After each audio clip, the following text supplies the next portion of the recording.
mécontent du bilan d'Emmanuel Macron en matière d'insécurité depuis 2017. Il y a, et là on vient de l'entendre de la part de Marie Conan, que la lutte contre le terrorisme qui convainc 51% des Français, c'est une toute petite majorité. Mais pour le reste, rodéo urbain, délinquance et criminalité, ordre au quotidien, violences faites aux femmes, le bilan est très négatif. Le risque, Emmanuel Macron, c'est un sentiment de la part des Français de dépossession. Parce qu'en fait, il essaye d'agir, en tout cas Gérald Darmanin essaye d'agir. Il y a en tout cas une volonté politique qui est affichée de lutter contre les rodéos, contre la délinquance de droit commun, de lutter contre l'immigration, par exemple, avec un futur projet de loi et un futur grand débat sur l'immigration.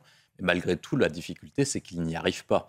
Comme sur le Stade de France, par exemple, ou sur l'imam Iqiyoussen. Et je pense que c'est là le principal problème d'Emmanuel Macron, notamment depuis 2018 et l'apparition de la crise des Gilets jaunes. C'est qu'en fait, sur l'ensemble des sujets, et en particulier sur la sécurité, je pense qu'il essaie, mais que surtout, c'est ça le pire, c'est qu'il n'y arrive plus parce qu'il n'a plus la maîtrise du destin de la France. Et il montre que le gouvernement est plutôt impuissant malgré sa volonté affichée d'agir. Et je pense que ce qui est pire dans une démocratie, c'est quand vous avez des Français qui pensent qu'un gouvernement puisse agir, mais qu'il n'a aucune capacité d'agir sur le réel, vous finissez comme Jospin en 2002 ou comme François Hollande entre 2012 et 2017. Vous avez une volonté. François Hollande avait une volonté d'agir sur l'inversion de la courbe du chômage. Il n'y arrivait qu'à la fin de son quinquennat. Lionel Jospin avait une volonté d'agir, mais il n'a pas réussi à agir sur le réel. Pourquoi est-ce qu'il n'arrive pas à agir sur le réel? Vous allez me poser cette question. Parce qu'en fait, Emmanuel Macron, son logiciel est à rebours de ce qui se passe.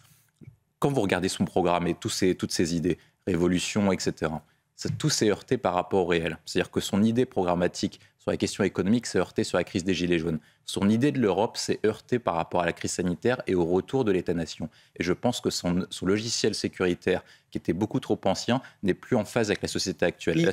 Il a un concurrent en la matière, Gérald Darmanin. Est-ce que c'est son allié dans la lutte contre l'insécurité ou l'activisme de Gérald Darmanin ne roule que pour lui-même finalement et pour 2027? En fait, Gérald Darmanin, c'est pour ça que je parlais de la question du sentiment de dépossession. C'est-à-dire que Gérald Darmanin va essayer d'agir. Il va essayer d'agir et en tout cas, il ne pourra. Je pense qu'il sait à peu près que ça va être très compliqué. Sur la question, sur le rodéo, par exemple, il sait que pour limiter le nombre de rodéos, c'est-à-dire que même si vous mettez la méthode du tamponnage comme au Royaume-Uni, vous pouvez réduire les rodéos que de 35%, mais vous ne pouvez pas endiguer éternellement le phénomène, à moins de prendre des actions qui sont très fortes, c'est-à-dire contrôle de surveillance plus accru avec des drones. Mais ce qu'Emmanuel Macron, avec son logiciel classique, va pouvoir limiter de plus en plus les libertés publiques, alors qu'il a déjà eu des difficultés, des protestations sur la question du Covid, par exemple. Sur la question de l'immigration, est-ce que vous voyez Emmanuel Macron aller devant l'Union européenne et demander une limitation des droits européens et des règles européennes applicables en France? Est-ce que vous voyez Emmanuel Macron sortir de la Convention européenne des droits de l'homme pour limiter les flux migratoires, notamment le fameux article 8 qui a permis de ne pas expulser l'imam Iqiyoussen? C'est pas possible qu'il le fasse. Et pourtant, on a un Gérald Darmanin qui a l'air très ambitieux ce matin dans le JDD sur la prochaine loi immigration, moi je pense... sur l'objectif de réduire en tout cas l'immigration clandestine dans le pays. C'est un objectif affiché, l'affichage est tonitruant de la part du ministre de l'Intérieur. Est-ce que selon vous, cela pourra se faire? Mais Gérald Darmanin va faire à peu près comme Manuel Valls et comme Nicolas Sarkozy. C'est-à-dire il sait qu'il n'obtiendra pas de très très grands résultats, même si Sarkozy avait réussi à obtenir quelques résultats. Il va dire du coup, j'ai tenté d'agir, le président de la République n'était pas en capacité d'agir, et donc du coup, ça me file un motif pour être candidat à l'élection présidentielle. Parce que comme il faut avoir le poste de numéro 1 pour agir concrètement sur les questions migratoires, sur les questions de sécurité publique, sur les questions de rodéo, le président de la République n'est pas en capacité d'agir. Donc moi, Gérald Darmanin, j'ai compris quelles étaient les limites du gouvernement. Soit je quitte l'aventure, comme Emmanuel Macron face à François Hollande, par exemple, et je lance ma propre aventure politique, ou soit ça me permet d'avoir une distinction, une différence par rapport à Emmanuel Macron. Erwan Barrio, un dernier mot. Je pense quelque part de la part des écologistes, par exemple. Ah oui, de toute façon, eux, ce sont les spécialistes. Moi, je pense que c'est pas même une question d'intolérance, c'est même une question de totalitarisme. Ce sont des ayatollahs verts, en fait. Ils essayent d'imposer, en fait, un mode de vie.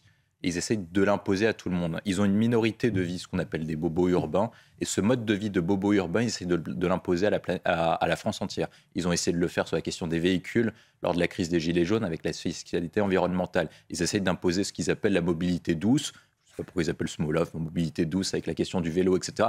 à la France entière, même si vous habitez dans un territoire rural. Là, ils essayent de mettre en place et d'imposer la lutte contre la corrida. Je ne sais pas en fait si c'est une bonne idée ou pas, je suis un peu partagé. Parce qu'en fait, la question des traditions, à chaque fois, se heurte dans l'histoire de France sur une seule chose.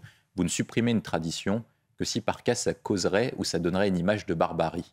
Et en l'occurrence, pour certains esprits, la corrida peut conduire en fait à une image de barbarie. À chaque fois dans l'histoire de France, c'est toujours à peu près le même phénomène, c'est-à-dire que vous avez tout le temps le même processus, c'est-à-dire que vous avez des traditions qui sont conservées. Par contre, la tradition est remise en cause lorsqu'elle remet en cause la pensée de l'homme et la dignité humaine, et donc du coup la question de la barbarie, le fait de se sentir bien et de se sentir en face de son époque. Et c'est pour ça que je suis d'accord avec Erwan, c'est pas impossible que la chasse et la corrida soient remises en cause. Pourquoi je pense qu'il ne faut pas le faire à l'heure actuelle ? Je pense qu'il y a une telle défiance à l'égard de Paris, il y a une telle défiance à l'égard des pouvoirs publics, il y a une telle défiance à l'égard de l'État centralisé, avec les intempéries que nous avons vécues en Corse, avec la défiance qu'il y a eu à l'égard des vaccins par exemple. Si par cas vous aviez une nouvelle attaque de Paris contre un territoire et une tradition... C'est comme ça que c'est perçu en tout cas. On peut ne pas apprécier particulièrement la corrida et tout à fait tolérer qu'elle puisse exister, que les traditions puissent suivre leur cours dans une région de France. Si par cas vous avez une nouvelle attaque de Paris contre les corridas, je pense que petit à petit, vous pouvez avoir un risque de sécession et de révolte, ce qu'on appelle les territoires autonomes, comme ce que vous avez en Espagne avec la Catalogne contre le pouvoir central de Madrid, etc. Et donc je pense qu'impérativement, il faut que l'État, et donc du coup les pouvoirs publics, et en l'occurrence l'Assemblée nationale, quand elle légifère, elle fasse attention à ces décisions. Sur la question de la corrida, est-ce que ça vaut le coup, pour faire plaisir à Éric Caron, de supprimer la corrida avec tous les risques de tension que nous rencontrons actuellement, surtout en époque de crise? Il y a toujours une règle. Quand vous gouvernez, vous ne remettez jamais en cause les traditions quand vous êtes en période de crise économique, parce que c'est un motif de révolte. Je ne pense pas qu'il faille enlever la date, parce que ça permet aux Français d'avoir des repères et de pouvoir se placer. Vous avez peur de vous intoxiquer, vous? Je pense que les Français, ça perturbera beaucoup de Français, oui. Bon, écoutez, on va marquer une courte pause, on revient dans un instant pour un nouveau journal sur CNews à 7h30. On parlera cette fois de Nation, la surprise dans cette affaire. En fait, Éric Dupond-Moretti, il a le choix entre passer pour un coupable ou un idiot. Et il a choisi de préférer de passer pour un idiot. Il est impossible que le cabinet du ministre, que la direction de communication du ministre de la Justice ne soit pas au courant, dans la mesure où, à chaque fois que vous voulez utiliser une image d'une prison pour un usage de film, pour des usages artistiques, etc., vous êtes obligé d'avoir l'accord en fait, du ministère. Et je pense que, à minima, c'est peut-être possible qu'effectivement, il n'a pas suivi le dossier lui-même et que c'est un de ses conseillers qui est suivi. Mais pourquoi est-ce que ce conseiller, vous allez me dire, pourquoi est-ce que ce conseiller ou pourquoi cette direction de communication a accepté en fait ce Colantes? Je pense parce que c'est à l'image de la doctrine, de la philosophie d'Éric Dupond-Moretti. Éric Dupond-Moretti a commencé, il a fait une interview il y a quelques semaines en disant qu'il était le ministre des détenus. Il a commencé son mandat de ministre de la Justice en faisant du baby-foot avec les prisonniers. Il a commencé son mandat en libérant des tas de prisonniers à l'époque du Covid par peur de la sécurité, de la santé des détenus. Et en fait, Éric Dupond-Moretti participe à ce que j'appelle l'inversion culturelle. On pense davantage à la sécurité des détenus qu'à la sécurité des victimes. On a la même affaire sur le rodéo, on a la même affaire sur les refus d'obtempérer. À chaque fois, c'est toujours la même chose avec ce type de profil. C'est qu'Éric Dupond-Moretti, il participe à cette révolution culturelle qui fait en sorte qu'à chaque fois que vous avez une question de rodéo, il dira attention, sécurité des auteurs du rodéo plutôt que sécurité des policiers. Revenons sur les images de cette... Erwan a tort, parce qu'en fait, quand vous prenez le cas classique d'un Français de classe moyenne inférieure ou de classe populaire, les classes moyennes inférieures ne font pas de karting. Ils n'ont plus les moyens de faire du karting. Ils n'ont pas les moyens d'aller à la piscine. Oui, ce qui au passage est une activité qui coûte cher. Ah oui, non, mais ça coûte cher. Ça coûte un max. Et puis, je pense qu'ils se demandent la même chose. Comment on a pu faire entrer des kartings dans une prison? C'est impossible, c'est invraisemblable. Comment on a pu construire une piscine dans une prison alors qu'on demande dans le même temps aux Français de restreindre, mais la même chose faire des restrictions d'eau? Non, mais c'est inconcevable. La même chose a été faite dans les quartiers populaires. C'est inconcevable. Moi, je pense qu'une grande partie des Français se disent ces détenus-là ont plus de droits que nous. Ils ont plus de permis d'enfreindre la loi que nous. Et l'État est fort contre les faibles et faible contre les forts. Messieurs. Et c'est la doctrine d'Éric Dupond-Moretti. Bruno Le Maire à présent. Est-ce tenable, réalisable? C'est pas tenable. Je vais faire le parallèle avec ce qui s'est passé il y a 10 ans lors de la crise de la zone euro.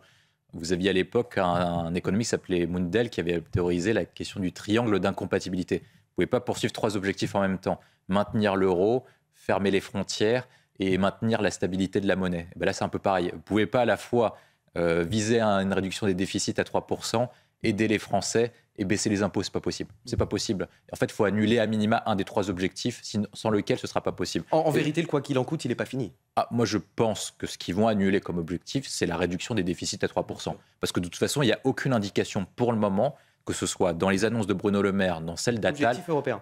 Ah, mais je pense qu'ils annuleront. Ils diront en plus, c'est parce que ça marche bien électoralement, ils diront l'Europe nous empêche de vous aider, la Commission européenne ce sont des cons, ils n'ont rien compris. Donc nous, Bruno Le Maire et nous, Gabriel Attal, nous allons aider les Français parce que nous pensons au quotidien des Français. Je pense qu'ils vont faire ça. Parce que de toute façon, c'est impossible d'avoir les trois en même temps. On ne peut pas à la fois baisser les impôts, soutenir le pouvoir d'achat des Français et en même temps réduire le déficit public. C'est un triangle d'incompatibilité le plus total possible. Par contre, là où je pense que c'est intéressant... Ça veut dire que la dette, on la laisse aux générations futures, là. Non, je pense qu'ils vont monétiser la dette en partie. Je pense que ce que fait Bruno Le Maire, par contre, est intéressant sur d'autres volets. C'est-à-dire qu'en fait, ils ont réussi et ils ont compris les effets négatifs du quoi qu'il en coûte, notamment en raison du dernier chiffre que nous avons vu récemment sur la question des 500 000 démissions annoncées au premier trimestre 2022. Et ils ont compris, en fait, qu'avec l'apparition du Covid, avec le quoi qu'il en coûte, les mentalités des Français avaient changé profondément dans leur rapport au travail, dans leur rapport à l'argent public. Et il est important, pour sauver les années à venir, peut-être pas dans 5 ans, mais en tout cas dans 10 ans, de pouvoir en fait relancer l'activité française. Et je pense que la chose essentielle, c'est d'opérer ce qu'on appelle un nivellement par le haut, par le travail. Ça veut dire qu'il faut investir davantage pour avoir des produits de meilleure qualité, il faut produire davantage, contrairement à ce que disent les écologistes, avec une politique décroissantiste, et ensuite, après, il faut travailler plus longtemps, tout au long de la vie, et de façon hebdomadaire. Je prends un exemple. Si la France avait le même taux d'emploi que l'Allemagne, nous aurions quasiment plus de déficit public cette année et on serait en capacité d'augmenter les salaires, le revenu moyen d'environ 1 000 € par personne. Et je pense que c'est ça qui est intéressant pour Bruno Le Maire et pour l'économie française, c'est donner une perspective. Je pense qu'il y a des points faibles, évidemment, parce que c'est un discours politique et ce n'est pas un discours d'économiste. Par contre, il y a des sujets intéressants. Erwan Barrio, je vous donne la parole dans un instant. Tout d'abord, le rappel de l'actualité à 7h45. Et c'est avec vous, Marie Conan.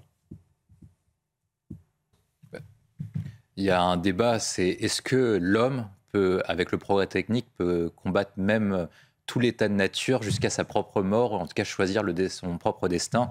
Je pense que ça pose un problème religieux vis-à-vis de la communauté catholique française. Ça pose des questions en termes éthiques et en termes philosophiques.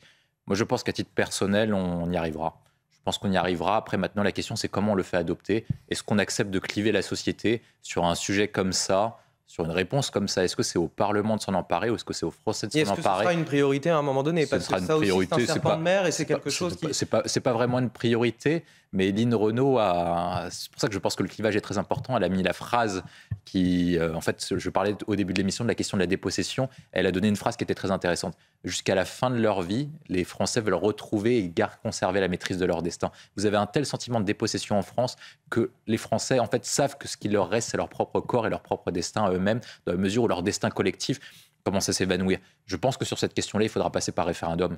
Il faudra passer par référendum, en fait, pour battre la question du clivage et pas produire la même erreur que sur la question du mariage pour tous, auquel on est passé par la voie parlementaire. C'est un tel débat auquel on arrivera à un 50-50 ou à 55-45.